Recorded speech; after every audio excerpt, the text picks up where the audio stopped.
Students, मैं रजनी यादव आज आपको हिंदी ग्रामर के अंतर्गत संधि के बारे में बताने जा रही हूँ। बच्चों, संधि मतलब क्या होता है? देखिए, संधि का शाब्दिक अर्थ है मेल, यानी मिलना। वैसे तो संधि का मतलब हुआ दो वर्णों के मेल को ही संधि कहते हैं, लेकिन इसकी परिभाषा को ठीक प्रकार से समझने के लिए मैं थोड़ी बड़ी परिभाषा लिखी हूं, जो इस प्रकार है। यहां देखिए, जब दो शब्द पास पास आते हैं तो एक दूसरे की निकटता के कारण, यानी दो शब्दों को पास पास होने के कारण जो पहले शब्द का अंतिम वर्ड यानी अक्षर तथा दूसरे शब्द के पहले वर्ड अथवा दोनों में ही कुछ विकार मीन्स परिवर्तन यानी बदलाव हो जाता है। इस प्रकार के परिवर्तन युक्त मेल को ही संधि कहते हैं। कहने का मतलब ये है कि संधि में हमें पूरे शब्द को नहीं देखना होता है। जैसे मैं यहाँ लिखी हूँ विद्या प्लस आलय, यहाँ देखिए परिभाषा में कह रहा है कि पहले शब्द का अंतिम वर्ड, यानी जो हमारा पहला शब्द है उसका हमें अंतिम अक्षर ही देखना है। यहाँ इससे कोई मतलब नहीं है, हमें यहाँ देखना है, क्योंकि मेल सिर्फ पहले शब्द का अंतिम वर्ड और दूसरे का पहला, यहाँ लिखा गया है दूसरे का पहला ही मिलता है, यानी यहाँ से कोई मतलब नहीं है। हमें देखना है इसका अंतिम और इसका पहला वर्ड, यही मिलते हैं और इन्हीं में परिवर्तन यानी बदलाव होता है और इसी को संधि कहते हैं। इसी में परिवर्तन होकर एक दूसरा शब्द बन जाता है। जैसे यहाँ विद्या प्लस आलय लिखा गया है, मिलाकर बना विद्यालय। और ये कैसे बना मैं आपको बता रही हूँ। यहाँ विद्या ये व्यंजन वर्ण है और आपको पता होगा कि व्यंजन वर्ण में हमेशा स्वर वर्ण मिले होते हैं। अगर व्यंजन में स्वर न मिला हो तो उसका उच्चारण ही हम नहीं कर सकते हैं। इस पर ये चिन्ह लग जाता है, इस चिन्ह को हलंत कहते हैं। ये चिन्ह लग जाता है और जब व्यंजन वर्ण पर ये चिन्ह लग गया हलंत, तो ये अपना आधा रूप हो जाता है। अगर हम इसको कहीं लिखना चाहें, जैसे ये लिखते हैं, अगर हम इसका उच्चारण करना चाहें तो नहीं कर सकते हैं। ये इसी का दूसरा रूप है, यानी इसमें से स्वर निकल चुका है। यहाँ इस य में आ स्वर मिला है, आ।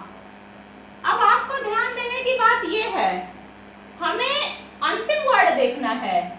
यहाँ य तो पहले है, य के बाद इसमें आ मिला हुआ है, यानी हमें आ को देखना होगा, न कि या में य को। य से मतलब नहीं है, य में आ मिला है, हमें आ को देखना है। तो ये हो गया पहले शब्द का अंतिम वर्ण यानी आ, इसमें आ है। दूसरे शब्द का पहला वर्ण सीधे दिखाई दे रहा है आपको, आ। ये दोनों आ प्लस आ बराबर आ हो गए। इस प्रकार विद्या प्लस आलय बराबर यहाँ विद्यालय हो गया, यानी इसमें का आ और ये आ दोनों मिलके सिर्फ आ बन गए। ये विकार हो गया, इसी विकार को संधि कहते हैं। दूसरा उदाहरण है रमा प्लस ईस। यहाँ देखिए बाद में मां नहीं है, बल्कि मां में आ जो मिला हुआ है वो आ शब्द है। यहाँ पर आ, तो हमें आ को देखना है क्योंकि अंतिम वर्ड लेना है। और इधर है ई। इस प्रकार संधि में आ प्लस ई बराबर ए होता है। ये गुण संधि का उदाहरण है, मैं उसको भी अभी बताऊंगी आपको। तो आ प्लस ई बराबर ए, इसलिए यहाँ रमा प्लस ईस मिला के रमेश बन गया। देखिए कितना बड़ा परिवर्तन है, यहाँ आ है, यहाँ ई है, लेकिन एक बिल्कुल ही अलग मात्रा ए तैयार हो गई। तो इसे हम संधि कहते हैं, ये संधि के द्वारा होता है। तीसरा उदाहरण है जगत प्लस ईस। यहाँ देखिए त में हलंत लगा हुआ है, यानी कि इसमें कोई भी स्वर नहीं है। ये जो अंतिम वर्ण इसका यही है, ना कि इसमें कोई स्वर है। यहाँ हलंत नहीं लगा था, बल्कि इसमें आ स्वर मिला हुआ था। यहाँ भी आ स्वर मिला हुआ था, लेकिन यहाँ कोई स्वर नहीं मिला हुआ है। यहाँ त ही इस शब्द का अंतिम वर्ण है। ये त को लेंगे और इधर ई। देखिए संधि के नियम के अनुसार त के बाद जब स्वर आया है तो ये त बराबर द हो गया है। त बराबर द प्लस ई मिला के जगदीश वहां तैयार हो गया, यानी त का ग में परिवर्तन हो जाना, ये संधि है। अब है मनः प्लस रथ। मनः में देखिए यहाँ अंतिम में विसर्ग है, इसे विसर्ग कहते हैं, इस चिन्ह को विसर्ग। ये विसर्ग संधि के अंतर्गत आता है। यहाँ विसर्ग के बाद व्यंजन वर्ण आया है, तो विसर्ग का ओ हो गया है, ओ में परिवर्तन होना। अतः मनः प्लस रथ बराबर मनोरथ हो गया। अब इसके बाद हम आपको संधि के भाग के बारे में बता रहे हैं। देखिए संधि के भेद, यानी संधि के कितने भेद हैं। संधि के मुख्य रूप से 3 भेद होते हैं: स्वर संधि, व्यंजन संधि और विसर्ग संधि। यहाँ पहले हम आपको स्वर संधि के बारे में बता रही हूं। देखिए स्वर संधि, जैसा कि इसका नाम ही है स्वर संधि। स्वर मतलब जानते होंगे, स्वर स्वरों की संख्या 11 होती है, अ आ इ उ री ए ऐ ओ औ। यहाँ जब स्वर का मेल स्वर से होता है तो वह स्वर संधि कहलाती है। कहने का मतलब ये, परिभाषा आपको बता दी कि पहले शब्द का अंतिम वर्ण तथा दूसरे शब्द का पहला वर्ण ही मिलता है। तो यहाँ लिखा है जब स्वर का मेल स्वर से, यानी पहले शब्द का अंतिम वर्ण भी स्वर हो और दूसरे शब्द का पहला वर्ण भी स्वर हो, तो वह स्वर संधि कहलाएगी। जैसे ये उदाहरण लीजिए, रमा प्लस ईस। यहाँ हमें पहले शब्द का अंतिम वर्ण देखना है। यहाँ मैं बता दी आपको, पहले बताई कि रमा में आ है और यहाँ भी ई है। आ भी स्वर है और ई भी स्वर है, यानी यह जो रमा प्लस ईस मिला के बनेगा रमेश, यह स्वर संधि का उदाहरण है। इसी तरह महोदय ले लीजिए, महोदय शब्द है, इसका जो विच्छेद करेंगे, विच्छेद करना मतलब तोड़ना, तो महा प्लस उदय। अब हम देखेंगे कि महा में जो अंतिम वर्ण है आ है और यहाँ उ है, यानी ये भी स्वर है और ये भी स्वर है, तो ये महोदय स्वर संधि का उदाहरण हुआ। देखिए स्वर संधि के भेद। स्वर संधि के 5 भेद होते हैं, यानी स्वर संधि को 5 भागों में बांटा गया है मात्राओं को देखते हुए। पहला है दीर्घ संधि, दूसरा है गुण संधि, तीसरा है वृद्धि संधि, चौथा यड़ संधि और पांचवा है अयादि संधि। हम दीर्घ संधि के बारे में बता रहे हैं। दीर्घ संधि का मतलब होता है जब ह्रस्व या दीर्घ अ इ उ के बाद क्रमशः ह्रस्व या दीर्घ अ ई उ आता है तो दोनों मिलकर वही वर्ण दीर्घ हो जाते हैं। देखिए कहने का मतलब ये है, जब ह्रस्व या दीर्घ, ह्रस्व मीन्स छोटा होता है, दीर्घ यानी बड़ा, जैसे अ छोटा हुआ, इसके समान आ है, आ इसका बड़ा कहलाता है, ये छोटी ई है, ये बड़ी ई, छोटा ऊ बड़ा ऊ। तो कहने का मतलब ये है, चाहे छोटी मात्रा हो, छोटा स्वर हो या उसी का बड़ा, उसी के समान, न कि अ का ई से, ई का उ से समान, यानी अ के समान आ है, छोटी ई के समान बड़ी, छोटा ऊ के समान बड़ा ऊ।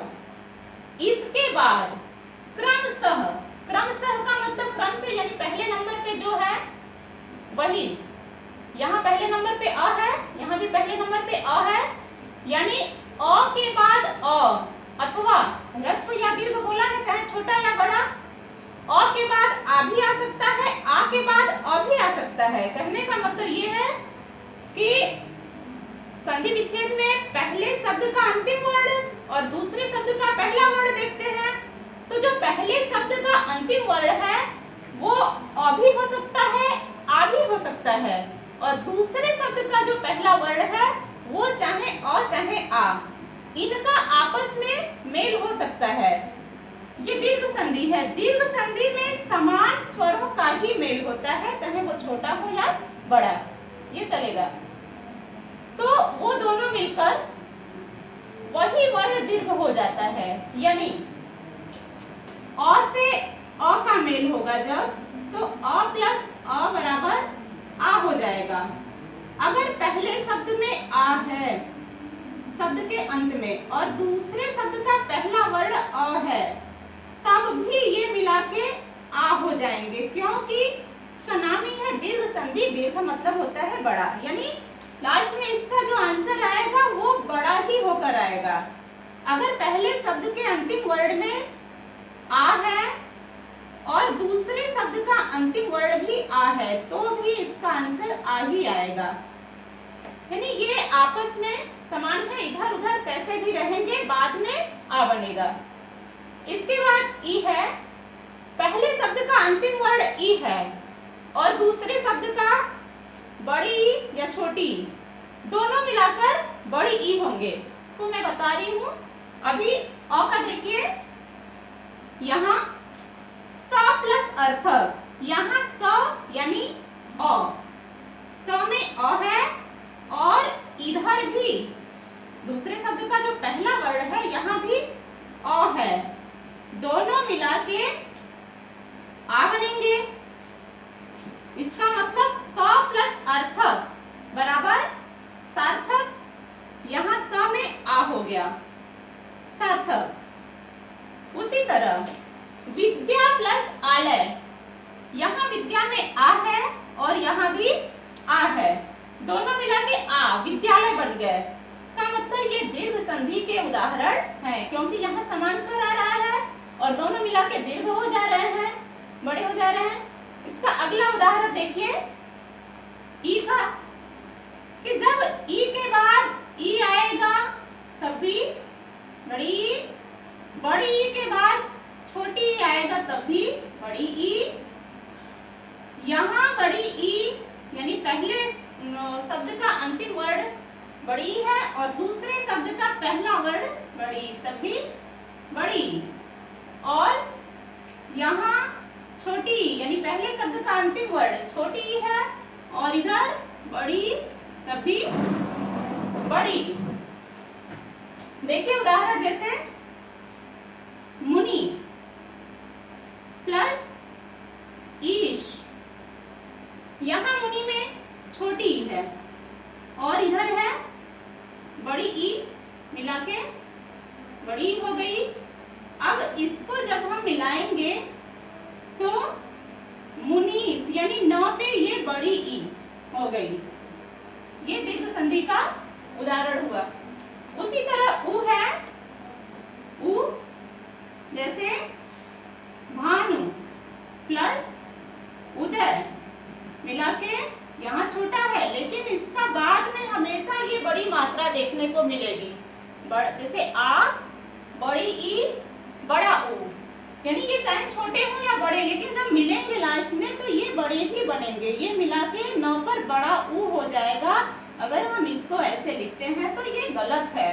जब भानु अकेला है तब तो इसकी छोटी मात्रा चलेगी, लेकिन जब इसमें मिल गया, चूंकि यह संधि के द्वारा बना है और दीर्घ संधि के द्वारा, दीर्घ संधि का मतलब ही होता है दीर्घ होना, बड़ा होना, यानी यहाँ बड़ा ऊ हो जाएगा। इसी तरह वधु प्लस उत्सव, वधु उत्सव, देखिए यहाँ बड़ा ऊ है, पहले शब्द का अंतिम वर्ण बड़ा ऊ है, यहाँ छोटा ऊ, लेकिन मिला के लास्ट में बड़ा ऊ हो जाएगा, वधुत्सव।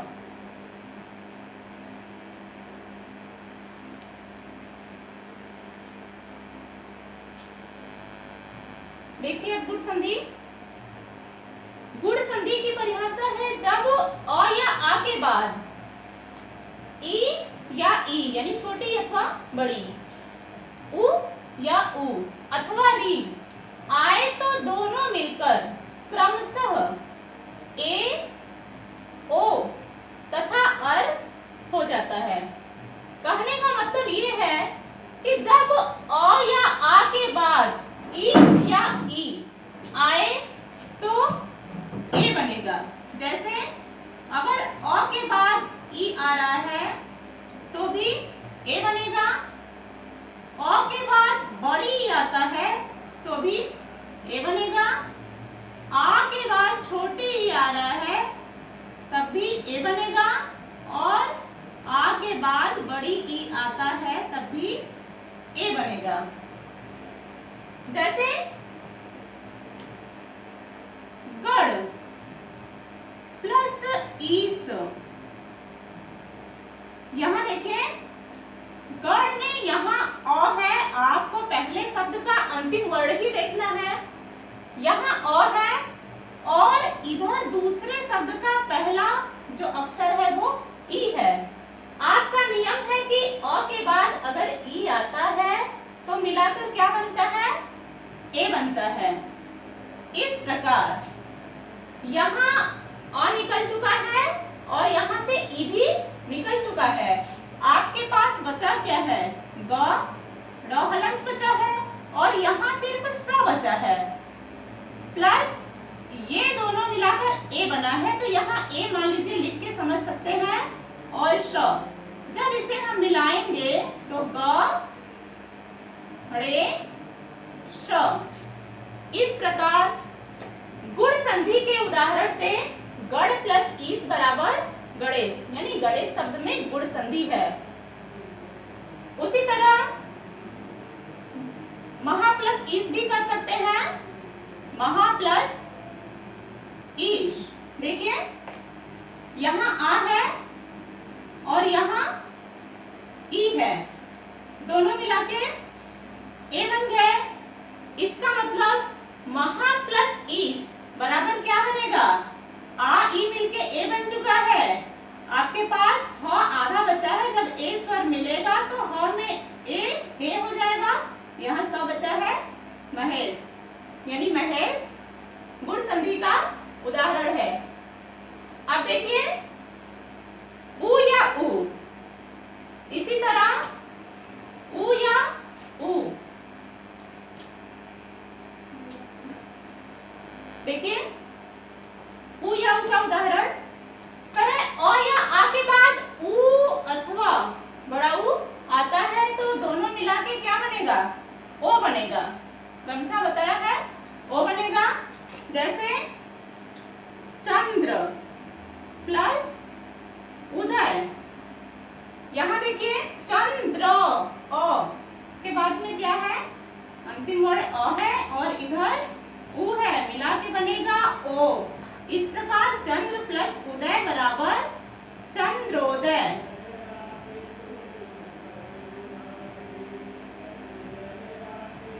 इसी तरह महोदय भी हो सकता है।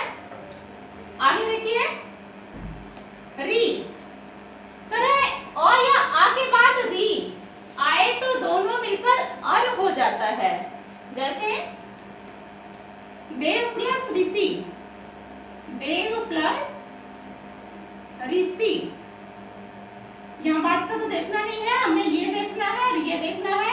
यहाँ व में अ है और इधर री, तो अ प्लस री बराबर बन रहा है अर। अब देखिए यहाँ व में से अ निकल चुका है, यानी कि और यहाँ अर बना है। ये अ मिला के व पूरा हो गया। ये र हलंत है, ये ध्यान देना है, हलंत बनेगा। हलंत मतलब आधा। जब लिखेंगे तो वो आधा र लिखने के लिए यहाँ ये आधा र, इसको कटियवा र या उड़नवा र बोलते हैं, देवर्षि। उसी तरह महा प्लस ऋषि, यहाँ देखिए महा में आ है और इधर री, आ प्लस री बराबर अर ही बनेगा। इस प्रकार ये महा प्लस ऋषि बराबर महर्षि, ये गुण संधि का उदाहरण है। अब देखिए अगला वृद्धि संधि। वृद्धि संधि, वृद्धि का मतलब ही होता है बढ़ना। जैसा दीर्घ का मतलब ही बताई थी बड़ा, वृद्धि का मतलब ही होता है बढ़ना। देखिए वृद्धि संधि का नियम ये है कि जब अ या आ के बाद ए या ऐ आए तो दोनों मिलकर ऐ हो जाते हैं, यानी कि ए नहीं होंगे, चाहे वो छोटे मिले, ये छोटा अ यानी आ का छोटा अ और ये छोटा ए मिल रहा है तब भी बड़ा ही होगा, बड़े बड़े मिलेंगे तब भी बड़े ही होंगे, क्योंकि इसका नाम ही है वृद्धि संधि। इस प्रकार उदाहरण के अनुसार हम आपको बता रहे हैं। देखिए पहले इसको जान लीजिए, अ प्लस ए बराबर ऐ होगा। अगर आ है उसके बाद ए आ रहा है तब भी ऐ ही होगा, आ के बाद ऐ आ रहा है तब भी ऐ ही होगा, और अ के बाद ऐ आ रहा है तब भी ऐ होगा। जैसे एक प्लस एक कर रहे हैं। यहाँ देखिए एक में हमें पहले शब्द का अंतिम वर्ण लेना है। यहाँ क में अ मिला हुआ है, पता है आपको, यहाँ ए है, यहाँ अ प्लस ए बराबर ऐ हो जाएगा नियम के अनुसार। इस तरह एक प्लस एक बराबर एक है, यह वृद्धि संधि का उदाहरण है। इसी तरह तथा प्लस एव बराबर हो जाएगा तथैव, सदा प्लस एव बराबर सदैव। तो ये सभी वृद्धि संधि के उदाहरण हैं। अब देखिए अगला जड़ संधि। जड़ संधि की परिभाषा है जब ई या ई यानी छोटी अथवा बड़ी, उ या उ तथा री के बाद कोई असमान स्वर आए तो ई या ई बराबर य, उ या उ बराबर व और री बराबर र हो जाता है।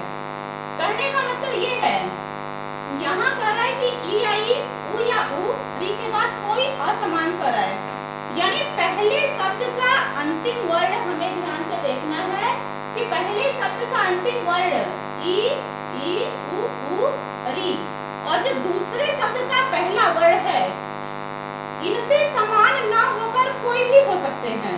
यानी ई के बाद ई नहीं आना चाहिए, उ आ सकता है, आ सकता है, ओ आ सकता है, यानी कोई भी असमान स्वर आएगा तो ई का य, उ का व और ई का र हो जाएगा। जैसे यदि प्लस अपि, यहाँ यदि में ई है छोटी, यहाँ अ इसके समान नहीं है बल्कि क्या असमान है, तो यहाँ जो ई है ई का य, जैसे यद्यपि हो गया।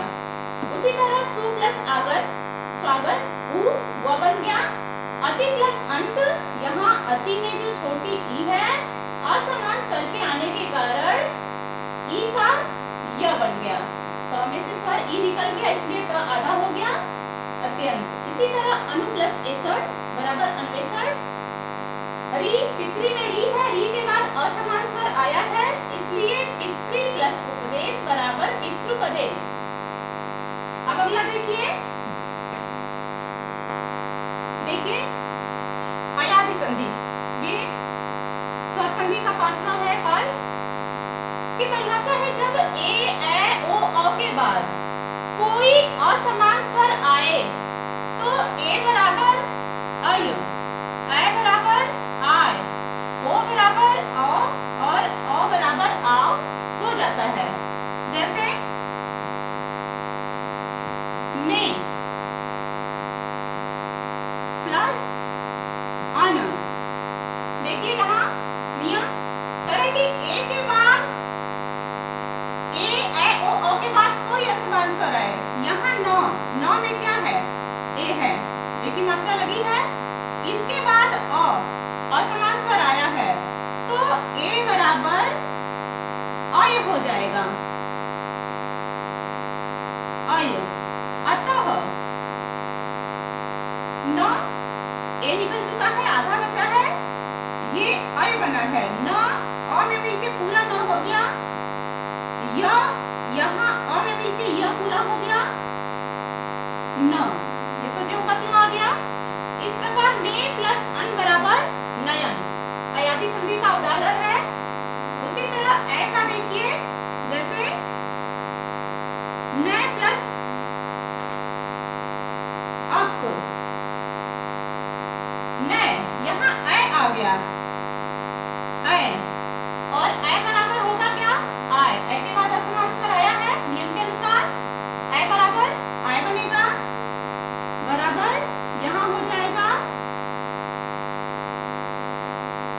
जब न में आय मिलेगा तो नायक, यानी न प्लस अक बराबर नायक, ये अयादि संधि का उदाहरण है।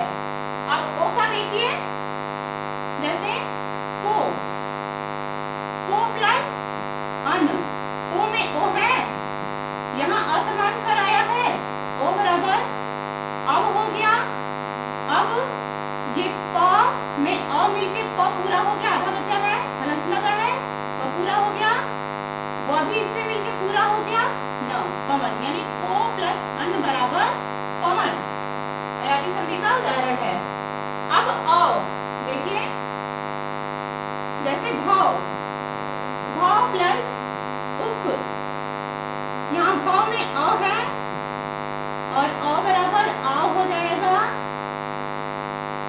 आव मिला के हो गया भा, आधा बच्चा है आ में आ, यहाँ व में उ मिलके मात्रा लग गई उ की क, भाव, यानी भाव प्लस उक बराबर भाव। देखिए आपको स्वर संधि के पांचों भागों के बारे में मैं बता दी। अगर आपको ये पसंद आया हो तो इसे लाइक कीजिएगा और मेरे अगले